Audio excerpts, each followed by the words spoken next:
Man, the wind is on today.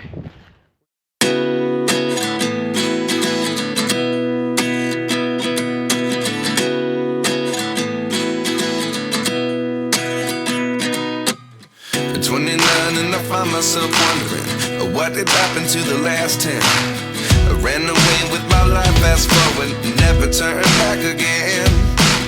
It's kind of funny that the more we pass time, the more we need to set them rewind. And 19 was the year I had to leave you, but now I'm seeing all the signs. Is this really happening? I can't believe it's true. G'day and welcome to another episode. We are off the Eyre Peninsula, and from today we start to head across the Nullarbor. The Nullarbor.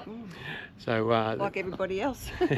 everyone's exiting Ceduna, so we spent a couple of days in Ceduna to restock after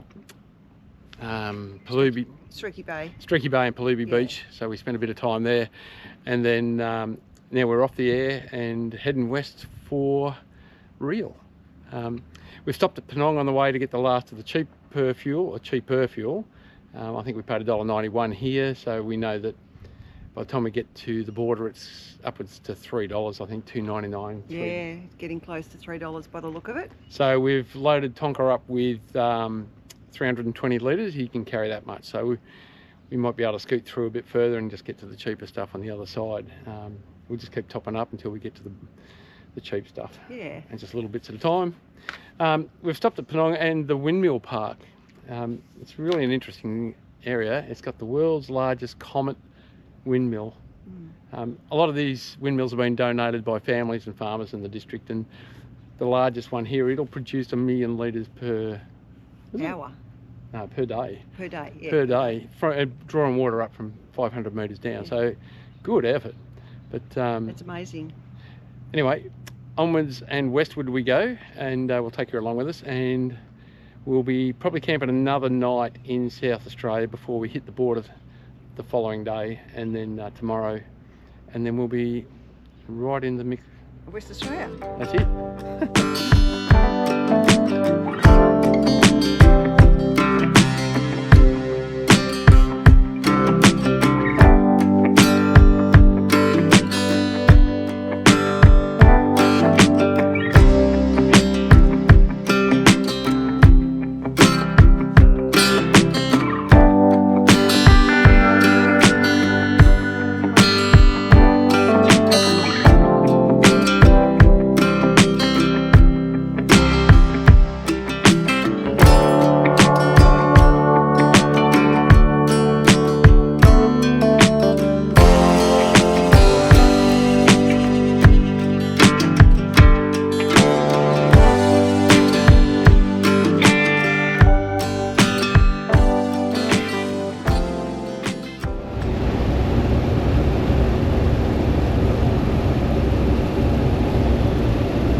This is not the Nullarbor we were expecting.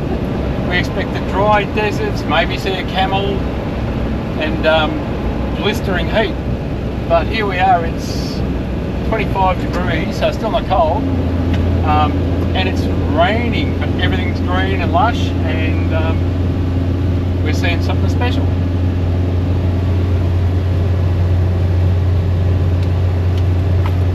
Good morning. Today is our last day in South Australia, and we are heading across the border in a couple of hours. We're about 200 k's away. Last night we stayed at the Head of the Bight free campground. It's outside the whale watching centre. Yeah.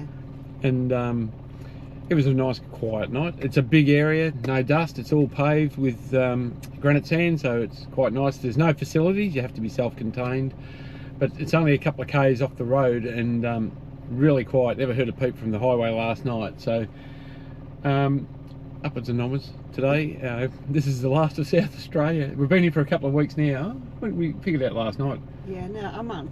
Yeah, we've been the best part of a month away, so it's been good, but we're really looking forward to WA. So if you're going to come to this campground, it's a good place to stop off on the way along the Nullarbor, because you can continue to travel out this road and you'll end up at the Head of the Bight Interpretation Centre, where you can, if the whales are around, then you can get to watch the whales. It's a great walking path along there, and a gift shop and coffee and stuff like that. And I think it's $20 or something to get in, but off season it's only $9 to have a look at the centre and have a wander around, but there'll be no whales. No. Unless I'm swimming. All right, let's get going. We're going for a walk out to the Great Australian Bight viewing platform, about 100 k's short of the Western Australian border, but man, the wind is on today. We never had a thing yesterday, but we're making up for it today. Anyone who's flying a kite today would be crazy. Anyway, we'll show you what we see.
We can't seem to make up our mind.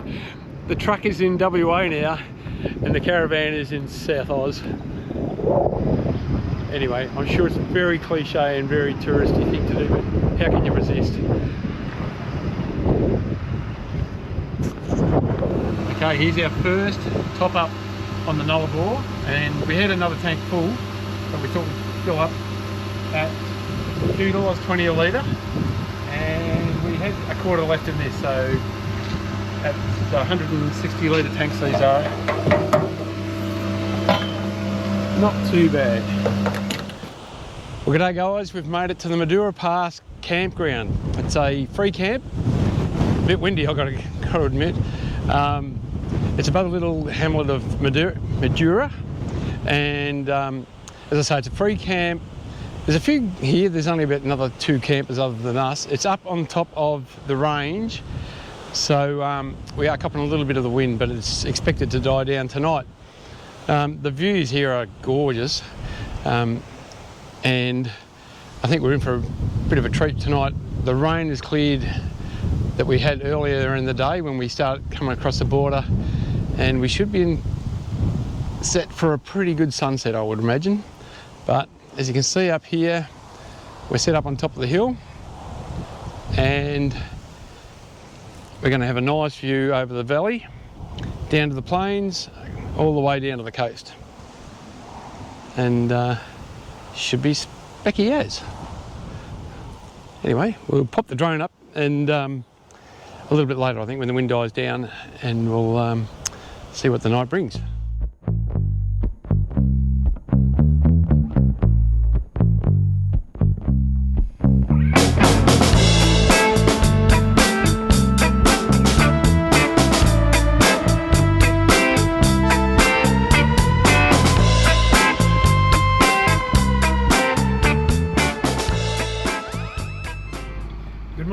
Well, that was Madura Pass campground, and I really rate it. What do you reckon? Yeah, it was really good.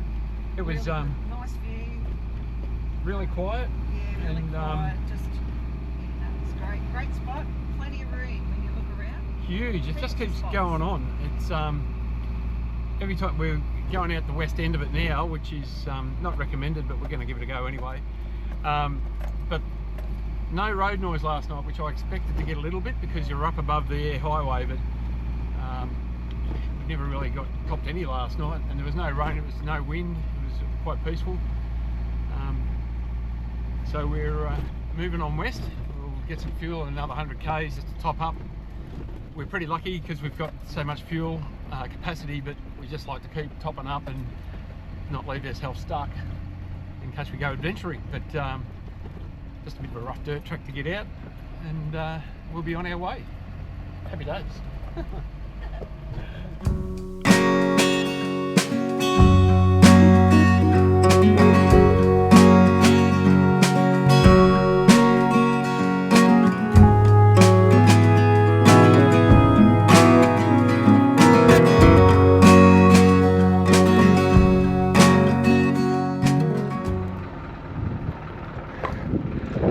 Well, good morning.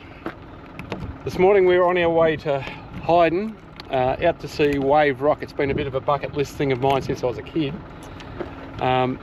We've been told we can take a road that takes 5.5 hours around on the bitumen, but there is a shortcut and it looks a bit like this.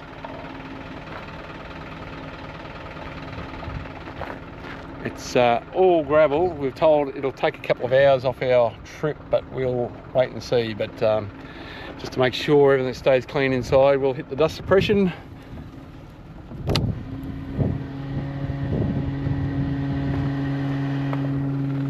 Bit of positive pressure inside the van, keep the dust out, and we can keep things nice and clean. I'd say she's going to be a slower trip, but a bit more adventurous. There's some nice camps along the way. We'll be able to pull up, but probably 3.5 hours travel.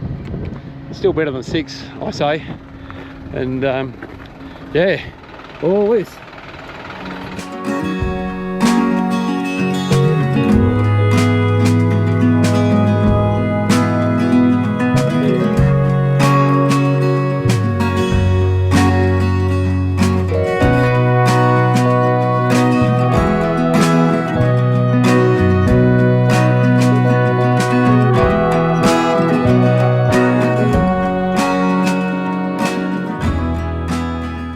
Good morning, guys. Well, this has been a bit of a bucket list for me. Ever since I was a kid and first came to Australia, we were given a Jacaranda Atlas, and inside the Atlas there were a few sites that were synonymous with Australia. And one of the things that I really wanted to see as a kid, along with, you know, Royal Taronga Park and all that sort of thing, was where we're at today. And if I spin around, it should give it away.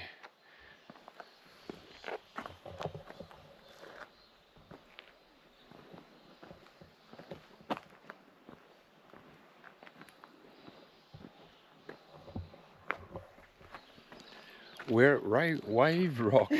Oh, rave? I was at a party here last night. Wave Rock at Hyden. So it's a 100-acre outcrop of rock, and this formation's obviously been a work in progress for the last, I don't know, few thousand years. And it's a 15-metre high, 100-metre long attraction that has a steady stream of tourists all day. But we'll come out here at sunrise to catch a bit of old mate sun coming over the edge early this morning. Let's go and have a look.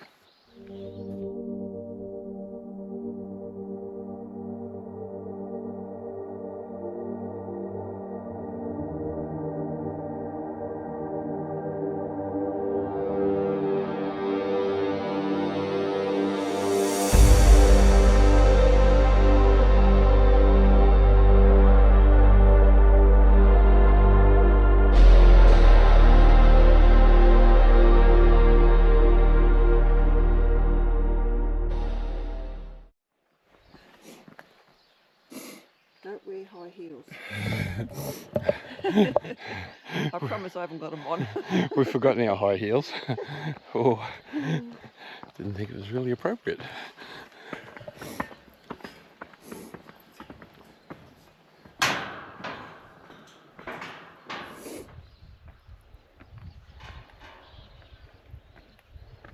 Don't feel me coming up here.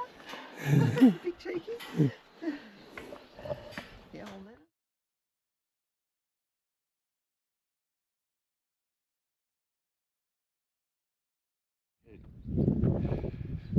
Okay, so we're on top of Hyden Rock.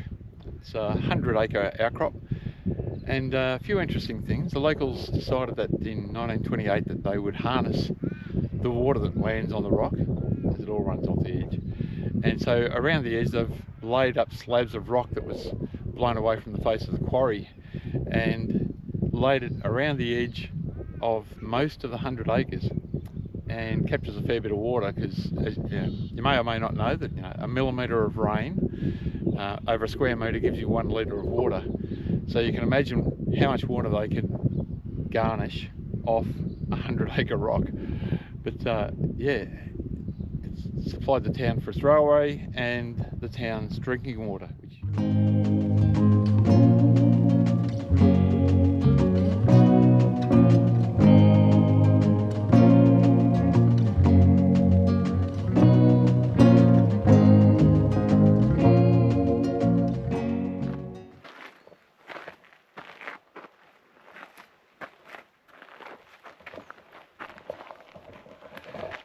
So we're going to do a little extra tack-on walk this morning before anyone gets here. It's a rock formation they call the Hippo's Yawn. We'll go and have a look and see if it is actually a Hippo's Yawn. I don't think they're native to the area. Let's go. Okay.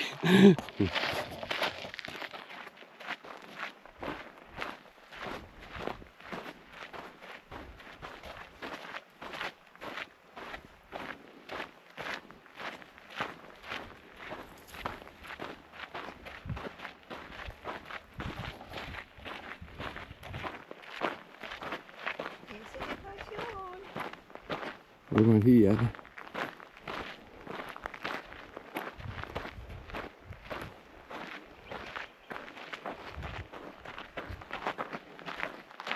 It's still yawning.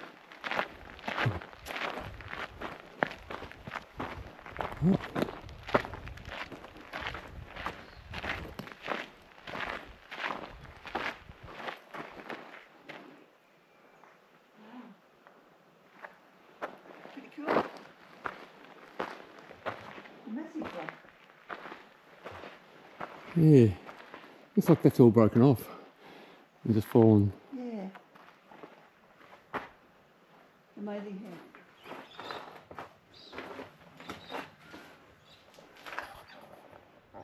Well, we made it to Hippo's Yawn, and I just wanted to show you the scale of it. So Pete's just hopped in there, and we'll show you how big it is.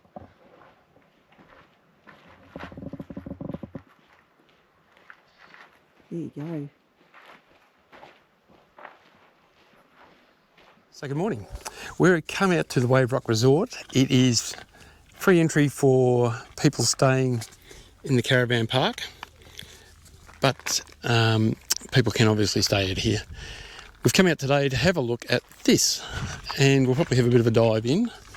It is a salt pool, and apparently it's more of a concentration of salt than you get at the Dead Sea, and you can actually float vertically, apparently. We'll be putting that to the test.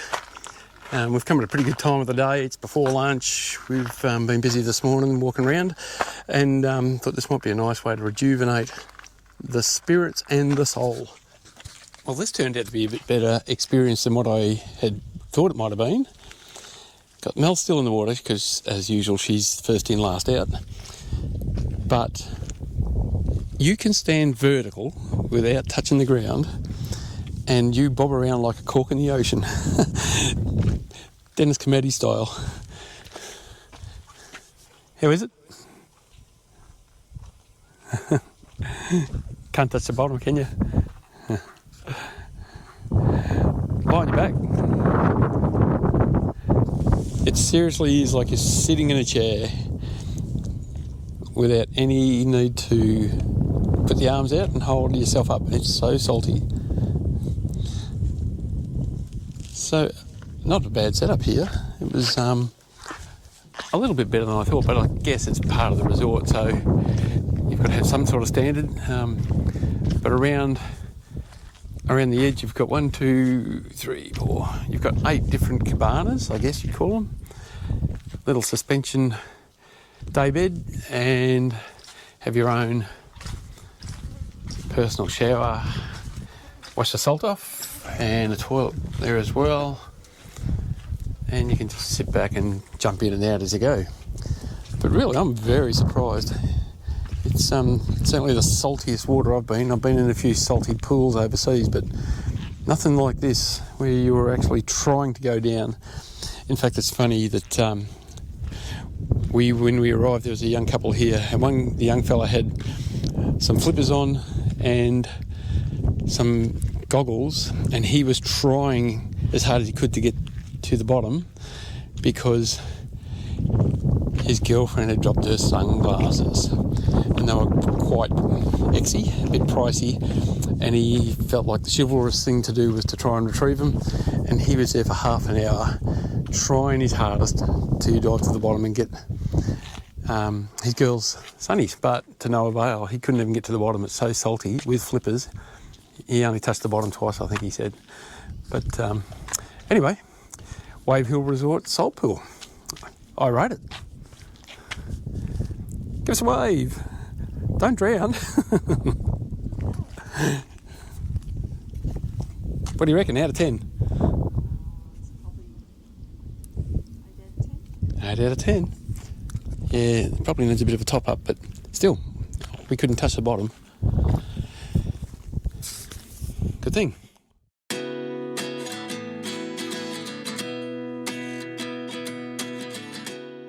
Thanks for watching another episode, and don't forget to like, share and subscribe to help the channel out. We'll see you in the next episode. Bye for now. I ran away with my life, fast forward, never turn back again. It's kind of funny that the more we pass time, the more we need to set them rewind. And 19 was the year I had to leave you, but now I'm seeing all the signs.